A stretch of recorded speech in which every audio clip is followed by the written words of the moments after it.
So in today's lecture of chemistry, we'll be gonna studying further of the topic atomic structure. So like थोड़ी सी मेरी तबीयत down है but I was having a time, so I just start recording a lecture right now. So थोड़ा सा like voice थोड़ी मेरी slow होगी and not so much energized होऊंगा मैं, but you have to understand the topic and that is the main thing. So last time जो हमने अपना पढ़ा था that was K shell और L shell, M shell, N shell और sub shell S P D F. Okay, so I hope you got all the points last lecture के बारे में. अगर आप भूल चुकी हैं दोबारा से जाएं लेक्चर को देखें और इसको समझें, क्योंकि अब जो हम टॉपिक स्टार्ट करेंगे that is related to all of the previous topics that we have discussed in this chapter, like shells topic. So the thing that we're going to start in today is electronic configuration. और electronic configuration पढ़ने से पहले आपको S P D F और के element shell के बारे में मालूम होना चाहिए, और कितने वो इलेक्ट्रॉन्स अकोमोडेट कर सकते हैं उसको हमें याद होना चाहिए. तो मैंने यहाँ पे ऑलरेडी नंबर हाईलाइट किए हुए थे. इलेक्ट्रॉनिक कॉन्फ़िगरेशन को स्टार्ट करने से पहले हमें 3 स्टेप्स के ऊपर जाना पड़ता है. नंबर 1 स्टेप इज़, हमें जो अपने माइंड में बात रखनी पड़ती है, यानी कि इन स्टेप्स को फॉलो करते हुए हम इलेक्ट्रॉनिक कॉन्फ़िगरेशन लिख सकते हैं किसी भी एलिमेंट की. Number 1 is the number of electrons in an atom. Atom के अंदर नंबर ऑफ इलेक्ट्रॉन्स कितने हैं, ये बात याद रखनी पड़ेगी इलेक्ट्रॉनिक कॉन्फ़िगरेशन लिखने से पहले. The sequence of shells and subshells according to energy levels. अब मैंने बताया था कि जो एटम सबसे ज़्यादा मतलब करीब होगा, सॉरी इलेक्ट्रॉन आपके न्यूक्लियस से, उसकी एनर्जी जो होगी सबसे कम होगी, और जो सबसे ज़्यादा दूर होगा उसकी एनर्जी सबसे ज़्यादा होगी इलेक्ट्रॉन की. ओके, तो हम उस ऑर्डर में आपको अरेंज करके दिखाएंगे, जस्ट लाइक हमने यहाँ पे एक सीक्वेंस भी बनाया था. कहाँ गया वो सीक्वेंस, शायद ऊपर होगा. या a shell closer to nucleus is of minimum energy. अगर यानी कि अगर हम इलेक्ट्रॉनिक कॉन्फ़िगरेशन लिखेंगे तो हम एनर्जी लेवल्स के सीक्वेंस में लिखेंगे. सबसे पहले जिसकी कम होगी हम वो लिखेंगे, फिर हम उसके बाद वाली लिखेंगे. सो वो हम आगे डिस्कस करेंगे किस तरह. The maximum number of electrons that can be placed in different shells and सब शेल्स. अब इसका मतलब क्या है, वही बात जो अभी हमने ऊपर पढ़ी थी कि के शेल में इतने होने चाहिए, एस में उतने होने चाहिए, सब शेल में. तो ये याद होना चाहिए किस शेल और सब शेल में कितने इलेक्ट्रॉन्स अकोमोडेट हो सकते हैं. नंबर 3 बात ये थी. Number 2 sequence of energy levels. Number 1 उनके इलेक्ट्रॉन्स का मालूम होना. So let's begin with our question number 1. ये एक ऐसा टॉपिक है जो बच्चे बहुत ज़्यादा घबरा जाते हैं, but not to worry about. हम यहाँ पर आपको टीच करने के लिए इसीलिए बैठे हैं ताकि हम आपको उस घबराहट को दूर कर सकें. Question is, right the electronic configuration of an element. ऐसे एलिमेंट की इलेक्ट्रॉनिक कॉन्फ़िगरेशन लिखो जिसके पास 11 इलेक्ट्रॉन्स हैं. अब ये तो हो गई बड़ी मुसीबत वाली बात और बहुत गमगीन बात हो गई, ठीक है ना. तो अब आपके एसएलओ में ये कहा गया है कि आपको इलेक्ट्रॉनिक कॉन्फ़िगरेशन के साथ साथ उस इलेक्ट्रॉन्स जो आपको दिए हुए हैं 11 इलेक्ट्रॉन्स वाले का आपको स्ट्रक्चर भी मत ड्रॉ करना पड़ेगा. सो ये तो और नैले पे दैला हो गया कि मतलब it is something very difficult for the student of 9th class that he needs or she needs to draw a structure as well of by just having a sort of similar or a sort of very brief information regarding electrons. We have to draw a structure as well, or we have to write the electronic configuration as well. Okay, इसको बाद में deal करते हैं, सबसे पहले theory के ऊपर आते हैं कि इसकी थ्योरी क्या कहती है।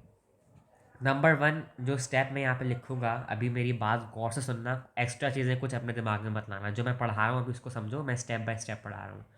Keep in mind that all electrons do not have the same energy. क्या कहा मैंने? सबसे पहले मैंने ये बात लिख दी कि all electrons do not have same energy. Her electron के पास सेम एनर्जी नहीं हो सकती, ओके। यानी कि वो अलग अलग लेवल में एकोमोडेट होते हैं। जैसे मैंने पहले बताया था कि किसी की कम होती है तो किसी की ज़्यादा होती है, तो हम लोएस्ट टू हायर ऑर्डर में उसको लिखते हैं, ठीक है। तो वही बात हो गई हमारी। Shells according to increasing energy and capacity of the shell. उसकी इंक्रीज एनर्जी होते हुए हमें देखना पड़ेगा कि वो उसकी एनर्जी इंक्रीज़ हो रही है। जैसे कि पी की ज़्यादा है, फिर उससे ज़्यादा हमारे पास जो है एफ़ की है, तो इस तरह हम देखेंगे कि इसकी इंक्रीजिंग शेल या फिर सब शेल की एनर्जी को किस तरह रखना है। फर्स्ट ऑफ ऑल अब हमसे कहा गया, अब मेन बात पर आ जाते हैं। हमसे कहा गया इलेक्ट्रॉनिक कॉन्फ़िगरेशन लिखो जिसके अंदर 11 इलेक्ट्रॉन्स होते हैं, ठीक है ना। चलो भाई ठीक है, मगर उससे पहले मैं क्या करूँगा, आई will be gonna drawing the structure of atom. उस एटम का मैं स्ट्रक्चर बनाऊंगा जिसका मुझे 11 इलेक्ट्रॉन्स दिए हुए हैं, क्योंकि हमारे एसएलओ में खास तौर पे ही है, और पास पेपर में इसके बेनतहा क्वेश्चंस आए हुए हैं, बड़े खतरनाक किस्म के बच्चे घबराते हैं, मगर नो प्रॉब्लम, समझ लिया तो वो खतरनाक भी आसान हो जाएगा हमारे लिए बच्चों की तरह। अगर हमें कहा गया है कि 11 इलेक्ट्रॉन्स होने चाहिए, तो स्ट्रक्चर ऑफ एटम के लिए सबसे पहले मैं करूँगा, हमें पता है कि के शेल के अंदर मिनिमम एनर्जी होती है, मिनिमम एनर्जी, और इसी के साथ ही कितने इलेक्ट्रॉन्स अकोमोडेट कर सकता है, 2 इलेक्ट्रॉन्स, ठीक है। तो अब मैं क्या करूँगा, अब मैं सर्कल बनाऊंगा न्यूक्लियस, यानी कि एक ऑर्बिट शेल बनाऊंगा, अब ये बीच में मेरा न्यूक्लियस हो गया, ठीक है ना। और यहाँ पर मैं लिख दूंगा के शेल, के, तो के शेल में कितने होते हैं इलेक्ट्रॉन्स, 2, तो मैंने इसके ऊपर 2 लिख दिया, ठीक है ना। मगर लिखने से बात नहीं बनेगी, अमूमन जो हम पेपर में रिकॉग्नाइज करेंगे, फॉर एग्जांपल मैं जब चेक करूँगा या कोई भी टीचर चेक करेगा, तो वो ये नहीं देखेगा कि आपने के लिख दिया और आपने इलेक्ट्रॉन बना दिया, आपका स्ट्रक्चर हो गया, नो, आपको डॉट से स्ट्रक्चर को रिप्रेजेंट करना पड़ेगा। So here I will be gonna doing that. This is for example our nucleus in the centre like this dot. अब के शेल है ये वाला, ये जो मैं भी हाईलाइट कर रहा हूँ, ठीक है, दिस इज कॉल्ड द के शेल। कितने इलेक्ट्रॉन्स अकोमोडेट कर सकता है, पहले मैं इसको ज़रा सर्कल को ठीक कर दूँ वरना आपको परेशानी होगी। कितने इलेक्ट्रॉन्स अकोमोडेट कर सकता है, 2, तो मैंने यहाँ पर क्या किया, 2 डॉट्स बना दिए अपोजिट डायरेक्शन में, ऊपर नीचे, और इसके साथ मैंने लिख दिया के, और यहाँ पर मैंने लिख दिया 2, because it is of minimum energy, तो सबसे पहले हम लिखेंगे मिनिमम एनर्जी वाले को। After this electron will go into L shell, और एल शेल की इससे एनर्जी ज़्यादा होती है, यानी कि अब एनर्जी इंक्रीज हो रही है, के बाद एल की ज़्यादा है, तो इंक्रीजिंग ऑर्डर ऑफ एनर्जी में हम लिखेंगे। और एल शेल को मैं यहाँ पर बना देता हूँ, wait a minute, L shell को मैं यहाँ पर बना देता हूँ, ठीक है। अब ये थोड़ा सेंटर में देखो, अब डायग्राम तो मुझसे इतनी अच्छी नहीं बन सकती ना, but I can really make you understand. L shell में कितने इलेक्ट्रॉन्स आ सकते हैं, मैंने बताया था L shell can accommodate up to 8 electrons. तो उसके लिए मैं क्या करूँगा, सबसे पहले तो वही वर्टिकल बना दूंगा 2, ठीक है ना, 2 मैंने वर्टिकल्स बना दिए, 3 मैं इस तरह बना दूंगा, 1 2 3, कितने हो गए, 3 और 2 5। इसी तरह मैं 3 यहाँ पर बना दूंगा, 1 2 3, हो गई ये। तो यहाँ पर मैं लिख सकता हूँ कि ये मेरे पास एल शेल है और ये 8 इलेक्ट्रॉन से अकोमोडेट कर सकता है, तो ये मैंने स्ट्रक्चर बना दिया। अब एल शेल के बाद कौन सा शेल आता है भाई, अब इलेक्ट्रॉन्स को गिनो, 2 के में हो गए, 8 एल में हो गए, कितने हो गए 10, कितना बचा 1। अब एम शेल में कितने इलेक्ट्रॉन्स आ सकते हैं, अब बात को और सुनना, के और एल को मिला के टोटल 10 इलेक्ट्रॉन्स हो गए, तो मैंने यहाँ पर लिख दिया 10 इलेक्ट्रॉन्स। अब रिमेनिंग जो आपके पास एक इलेक्ट्रॉन है वो कहाँ पर जाएगा, अब चलो हम देखते हैं हमने ऊपर क्या लिखा था। एम शेल में तकरीबन 18 इलेक्ट्रॉन्स जा सकते हैं, मगर अब हमें एक जाना है, तो बहुत बहुत ही अच्छी बात है, हम एक लिख देंगे, हम क्यों 18 पे जाएं, हमें तो एक चाहिए ना। तो हम जैसे हमने के और एल में किया है, अब ये तो बेंजीन रिंग बन गई,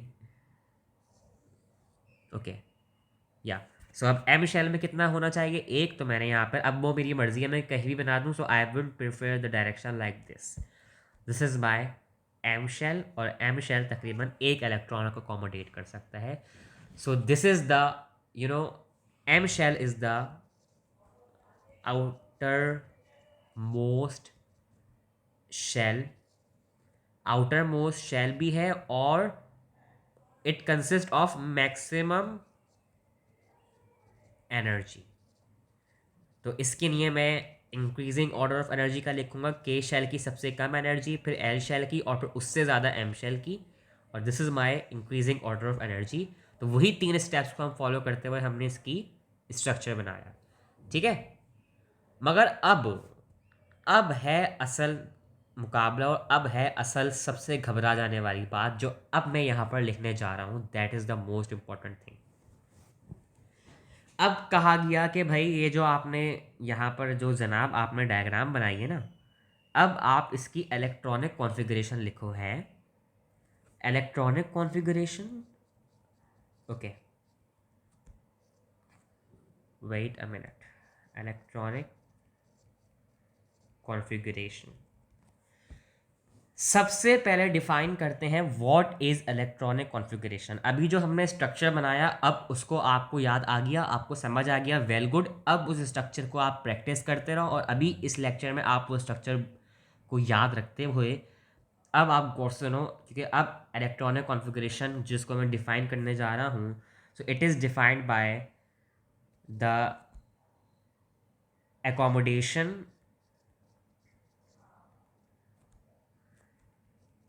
takes place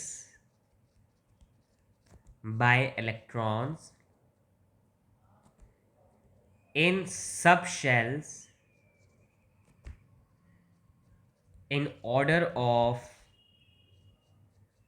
increasing energy levels is called electronic configuration. Oh my God, इसका मतलब क्या हुआ? अब मेरी बात गौर से सुनो, मैं इसको समझा देता हूँ. अभी हमने जो इलेक्ट्रॉनिक स्ट्रक्चर बनाया, that was related to the shells, K shell, L shell, M shell. Electronic configuration क्या है? It is related to the sub shells, and it is also related to the increasing energy levels of subshells, as like we draw the structure of the increasing energy levels of the shells. मैंने increasing energy level लिखा के L M, तो मैं electronic configuration में increasing order लिखूंगा S P D F. सबसे lowest energy S की, उसके बाद पी की, उसके बाद डी की, एंड एफ की सबसे ज़्यादा इलेक्ट्रॉनिक एनर्जी होगी maximum. This is called electronic configuration, जिसमें हम इलेक्ट्रॉन्स को शेल की बेसिस पर नहीं, उसके सब शेल्स की बेसिस पर इसको अकोमोडेट करते हैं. और सब शेल्स कौन से? S P D F. S में टोटल आपको पता है 2 इलेक्ट्रॉन्स आ सकते हैं, पी में आपको पता है टोटल 6 आ सकते हैं, डी में आपको पता है 10 आ सकते हैं, एफ में आपको पता है 14 आ सकते हैं. ख़त्म हो गई बात, इसमें कोई घबराने वाली बात ही नहीं है. उसमें स्ट्रक्चर में शेल के बुनियाद पर बनाई थी हमने, और इलेक्ट्रॉनिक कॉन्फ़िगरेशन में हम सब शेल्स की बुनियाद पर बनाएंगे. मगर अब इलेक्ट्रॉनिक कॉन्फ़िगरेशन को किस तरह लिखेंगे, किस तरह समझेंगे, वो तो बात रह गई. अब गौर से सुनो मेरी बात, और गौर से देखो मैं क्या करने जा रहा हूँ. 1s2, यानी कि एक एस सबशेल में टोटल 2 इलेक्ट्रॉन्स आ सकते हैं. सही है ना? 1s2, चलो भाई सही है. ये जो मैं बना रहा हूँ ना डायग्राम, समझो इसको हिफ्स कर लो अपने दिमाग में हमेशा तक की नहीं. पेपर में भी जब पेपर है, सबसे पहले किसी ब्लैंक पेपर पे इसको डायग्राम को ड्रॉ कर लेना, ताकि आपको मुश्किल ना हो. और अगर आपको याद करना है तो वो भी मैं ट्रिक सिखा दूंगा, मगर अभी इसको फिलहाल आप समझो. याद करने की ट्रिक मैं बाद में समझाऊंगा. 1s2, 1 के बाद क्या आता है? 2, मैंने 2 लिख दिया. एस में कितने इलेक्ट्रॉन्स आते हैं? 2, वही मैंने 2 लिख दिया. मगर क्योंकि 1 के बाद जब 2s2 आया है, तो 2s2 के बाद मैं लिखूंगा 1s2, 2s2, 2p2, यानी कि p के अंदर भी टोटल 2 इलेक्ट्रॉन्स आ सकते हैं. ठीक है भाई, मैंने मान ली के बाद. अब 2 के बाद आएगा 3s2, बिल्कुल आएगा. 3s2 के बाद क्या आएगा? 3p2. मगर जब 1 में एस था, 2 में पी था, 3 में एस और पी था, तो 3 को कैसे करूंगा मैं पूरा? जाहिर सी बात है, 3s2 3p2 3d, नहीं, गलत। 1s2 2s2 2p में कितने इलेक्ट्रॉन्स आते हैं? p के अंदर 6 इलेक्ट्रॉन्स आते हैं, p के अंदर 6 इलेक्ट्रॉन्स आते हैं। 1s2 2s2 और फिर 2p6 3s2 3p6, मगर s और p को मिलाया तो मेरे पास 2 आया, जैसे कि यहां पर 2 आया। ठीक है, अब ऐसा क्या करूं कि मैं s और p को मिलाऊं, कहाँ गया, सॉरी। अब मैं ऐसा क्या करूं कि मैं s और p को मिलाऊं तो उसमें 3 आ जाए, एंड दैट इज d। तो मैं यहाँ लिखूंगा 1s2। अच्छा, ये बिल्कुल सीक्वेंस और लाइन वाइज लिखना है, ताकि मैं इसको दोबारा मिटा के दिखा देता हूँ। यानी कि एक के नीचे एक और एक के नीचे एक, ऐसे 1s2 2s2 2p6 3s2 3p6 और 3d के अंदर कितने इलेक्ट्रॉन्स आते हैं? 10। तो टोटल मैंने लिख लिए 10। ओके, चलो भाई, ठीक है। अब 4s2 4p6 4d10, और अब मैं लिख सकता हूं या तो 4f14। बिल्कुल, ये होगी इलेक्ट्रॉनिक कॉन्फ़िगरेशन। अब गौर से सुनना, अब गौर से सुनना। आई होप यहाँ तक तो आपको समझ आया होगा। एस के अंदर 2 आते हैं, पी के अंदर 6 आते हैं, डी के अंदर 10 आते हैं, एफ के अंदर 14 आते हैं। 1 में सिर्फ एस आ रहा है, 2 में एस भी आ रहा है, पी भी आ रहा है, 3 में एस पी डी तीनों आ रहा है, 4 में एस पी डी एफ चारों आ रहे हैं। ठीक है, अब मैं यहाँ पर जो मैं करने जा रहा हूँ, that is the most important thing. Arrow 1s2 सबसे कम एनर्जी, 2s2 1s2 से ज़्यादा मगर कम एनर्जी। ठीक है, 2p6 3s2 2p6 और उससे ज़्यादा एनर्जी है 3s2 की। 3p6 और 4s2 की, 3p6 की, और फिर है 4s2 की, फिर है 3d10 की और 4p6 की। तो मैंने लिखा 3d10 की और 4p6 की। बस अभी आपके लेवल तक तो मेरे लिहाज से ये इलेक्ट्रॉनिक कॉन्फ़िगरेशन बिल्कुल सही है। अब क्या करना है, अब गौर से सुनो। आप याद कर लो ये चीज़ क्या याद कर लूँ भाई मैं?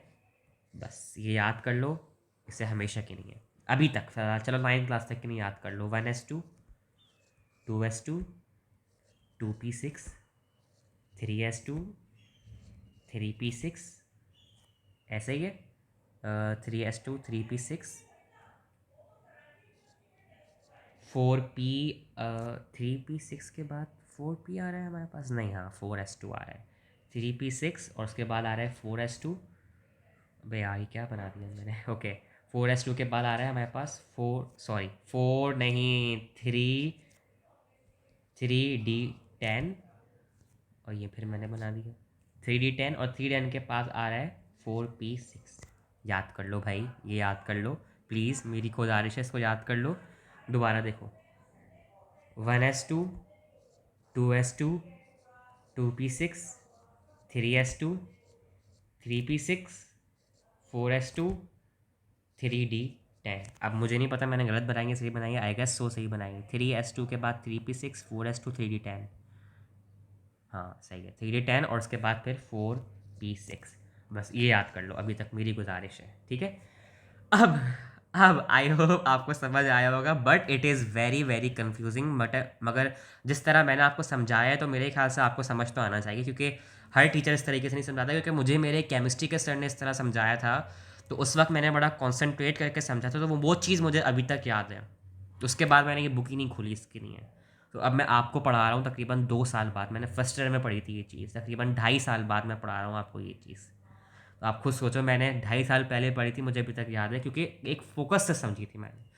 अब आपको कहा गया कि भाई आप जो है ये जो आपने स्ट्रक्चर बनाया है शेल का, इसकी आप इलेक्ट्रॉनिक कॉन्फ़िगरेशन लिख दो। और इलेक्ट्रॉनिक कॉन्फ़िगरेशन कैसे लिखो भाई? अब